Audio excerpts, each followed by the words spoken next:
Écoute bien la fin de cette histoire, tu ne vas pas croire tes oreilles. S'il vous plaît madame, allons-y et s'il vous plaît madame, allons-y madame, allons-y, c'est par ici la maison. Le monsieur insistait sans arrêt pour que la dame entre dans la maison. Madame, rentrons s'il vous plaît. Madame, écoutez-moi, n'ayez pas peur, rentrons s'il vous plaît. La maison est confortable, tu vas t'y sentir à l'aise. Tu ne vas pas le regretter, fais-moi confiance madame. Tout ce dont tu auras besoin se trouve dans cette maison. Soudain, une voix se fit entendre, maman, allons-y. Maman, allons-y, nous n'avons pas beaucoup de temps. Maman, allons-y, le temps nous est compté. La dame répondit alors, qu'est-ce que je viens d'entendre là? Qu'est-ce que tu viens de dire? Pourquoi es-tu aussi pressé depuis tout à l'heure pour me montrer ta maison? La dame dit ensuite, je pense que ce que la fille disait tout à l'heure est vrai alors. Ou bien, si je comprends bien, tu veux me faire entrer dans ta maison pour m'utiliser dans un rituel? Le monsieur cria soudain, abomination. Ne dites plus jamais ça madame.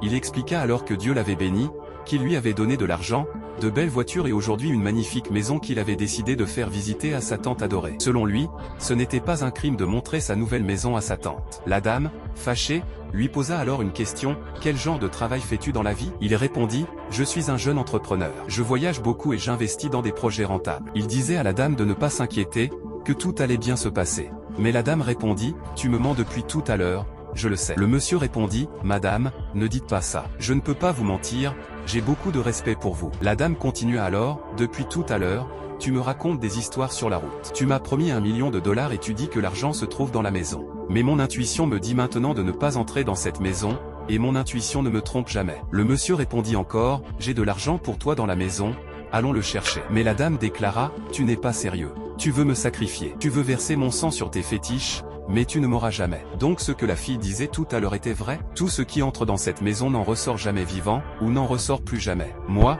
je ne te suivrai jamais dans cette maison, ni aujourd'hui ni demain. La dame prit alors son chemin et s'en alla. Le monsieur criait et la suppliait de revenir, s'il vous plaît madame. S'il vous plaît madame, revenez. J'ai beaucoup d'argent pour vous. Revenez s'il vous plaît, nous n'avons plus beaucoup de temps devant nous. Maman, revenez. Mais la dame était déjà loin, elle ne reviendra plus. Tout à coup, le monsieur en rouge réapparut et demanda, où est le sacrifice? Le monsieur répondit aussitôt, s'il vous plaît grand maître, pardonnez-moi. Je suis désolé. Le sacrifice était là tout à l'heure.